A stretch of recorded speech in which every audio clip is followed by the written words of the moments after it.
Students, in this video we are about to discuss numerical problem number 39 from chapter 5 of resistance and Ohm's law from the book Newton ISC Physics, and in fact this numerical problem is taken from your board examination of 2003 paper. This particular numerical problem is a classic problem which has often been repeated in ISC board examination, so kindly take care about this numerical problem. And in this problem you have been given two bulbs B1 and B2 which are connected across a voltage of 200 volt, and the bulb ratings are 200 volt and 60 watt, and another bulb has got a rating of 200 volt and 100 watt, and you are required to calculate the ratio for the resistance of the bulb, the power consumed, and the potential that drops across the bulb when these bulbs are connected in series with each other across a 200 volt supply.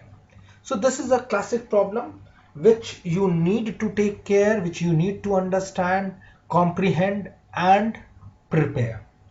बच्चों ये question कई बार repeat हुआ है boards में, तो concept repeat होता है, numerical problems के वैल्यूज बदले जा सकते हैं, तो बच्चों इस क्वेश्चन को अच्छे से समझ के करना है आपको, इसका लॉजिक समझिए क्या कह रहा है। चलिए इससे पहले मैं स्टार्ट करूं इस प्रॉब्लम को, कुछ जो इंपॉर्टेंट एस्पेक्ट है इस न्यूमेरिकल्स के वो मैं आपसे शेयर कर देता हूं। सबसे पहला जो इंपॉर्टेंट एस्पेक्ट है वो है इस बात को रियलाइज करना कि ये बल्ब सीरीज में जुड़े हुए हैं। Since bulb is connected in series,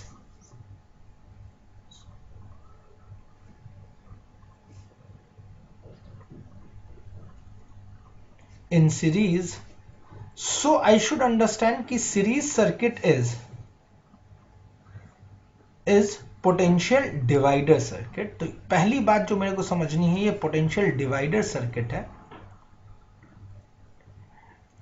दूसरी बात मुझे ये ध्यान में रखना है कि the current flowing through each bulb is going to remain the same। current flowing through each bulb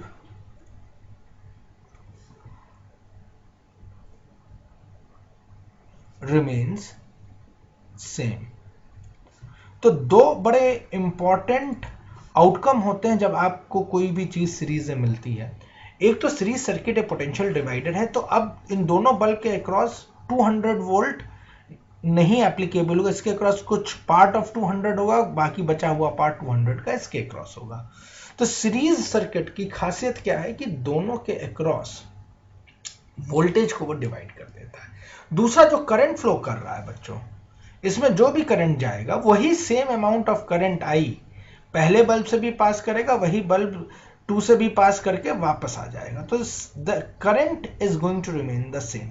अब हमसे पहले पार्ट में पूछ रहा है कि calculate the resistance ratio of both the bulb.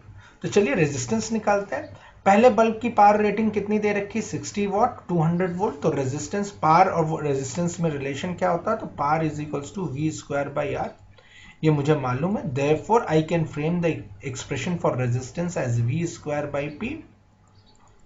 Now पहले वाले बल्ब का रेजिस्टेंस R1, वोल्टेज उसका कितना दे रखा, V1 जो है वो V स्क्वायर अपॉन P, ये इक्वेशन नंबर 1 बन गई, V1 स्क्वायर एंड P1। और दूसरे वाले रेजिस्टेंस R2 की वैल्यू क्या हो जाएगी बच्चों, V2 स्क्वायर अपॉन P2। तो रेशियो निकालने के लिए जब मैं चलूंगा तो R1 upon R2 must be equals to V1 square upon V2 square into P2 upon P1। ये रेशियो आया दोनों रेजिस्टेंसेस का। अब बच्चों देखिए यहाँ पे दोनों के वोल्टेजेस सेम ही दिए हुए, दोनों को 200 वोल्ट पे अगर मैं लगाता हूं तो एक से 60 वोल्टेज निकलता है, एक से 100 वोल्ट निकलता है। तो V1 की वैल्यू कितनी है बच्चों, 200 वोल्ट है, और V2 भी कितना है, 200 वोल्ट है। तो V1 is equals to V2। therefore यहां पर जब मैं R1 अपॉन R2 का रेशियो निकाल रहा हूं तो V1 square upon V2 square will cancel out, क्योंकि V1 बराबर V2 है, इंटू P2 अपॉन P1। सो R1 अपॉन R2, और P2 कितना दे रखा है बच्चों, P2 की वैल्यू क्या दी हुई है, P2 दे रखा है, पार दे रखा पहले वाले बल्ब का 100 और दूसरे वाले बल्ब का पहले वाले बल्ब का 60 और दूसरे वाले बल्ब का 100, तो ये हो गया 60 अपॉन P2 अपॉन P1 आया है, तो मैं इसको P2 है 100, तो मैं कंट्रोल P 100 अपॉन 60, 2 से कट जाएगा, 2 5 जा 10 एंड 2 3 जा 6, तो रेशियो ऑफ द रेजिस्टेंस आ गया R1 अपॉन R2 हो गया 5:3. That is the first part. Now what is the part that is being going to consumed when they are connected in series? Now बच्चों, जब तुमने bulb को series में connect कर दिया है, तो जैसे ही तुमने सीरीज में कनेक्ट किया है तो सीरीज में करंट का फ्लो सेम रहता है. तो अब पार का ये फॉर्मूला आपको नहीं इस्तेमाल करना है, क्योंकि इसमें अलग अलग वोल्टेज फिर आपको कैलकुलेट करना पड़ेगा, आपके लिए वर्क बढ़ जाएगा.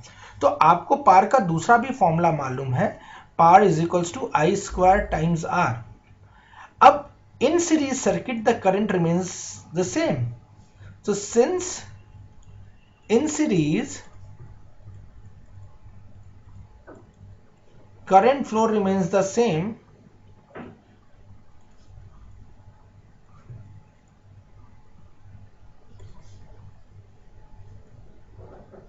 therefore this formula will be used.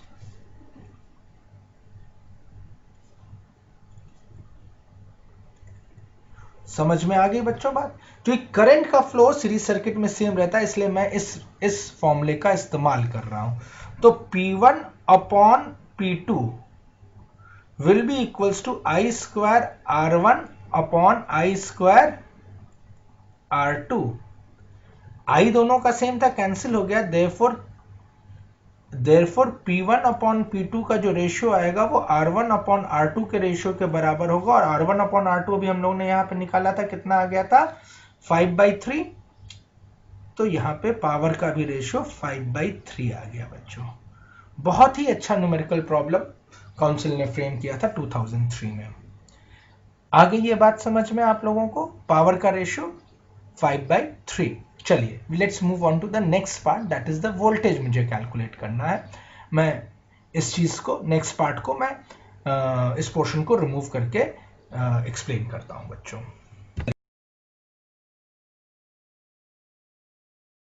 Now बच्चों, थर्ड पार्ट कह रहा है कि मुझे पोटेंशियल डिफरेंस निकालना है दोनों बल्ब के across when they are connected in series. Now once again, since the bulbs are connected in series, the current flow will remain the same. यही इसकी लर्निंग आउटकम है. तो जो पहले वाले बल्ब के अक्रॉस पोटेंशियल ड्रॉप होगा तो V1 की वैल्यू हो जाएगी I टाइम्स R1, क्योंकि I is the current which is flowing. और जो दूसरे वाले बल्ब के अक्रॉस पोटेंशियल ड्रॉप हो जाएगा वो हो जाएगा V2 और I इंटू R2. चूंकि सीरीज में है इसलिए I दोनों का सेम है. अब मुझे रेशियो निकालना, तो मैं दोनों को उठा के डिवाइड कर देता हूं, I और I कैंसिल हो जाएगा. सो V1 अपॉन V2 बच्चों क्या आ जाएगा, ये भी R1 अपॉन R2 हो जाएगा. और R1 अपॉन R2 कितना निकाला गया था, वो 5/3 निकला था.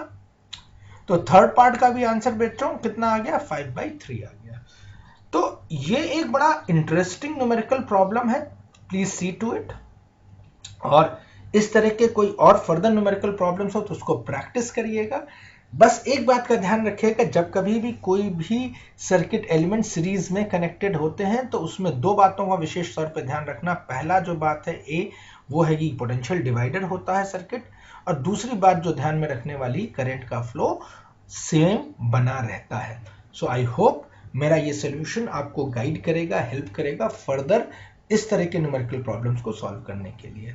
अगर आपको मेरा न्यूमेरिकल समझ में आया तो do like, share and subscribe my channel for such interesting videos.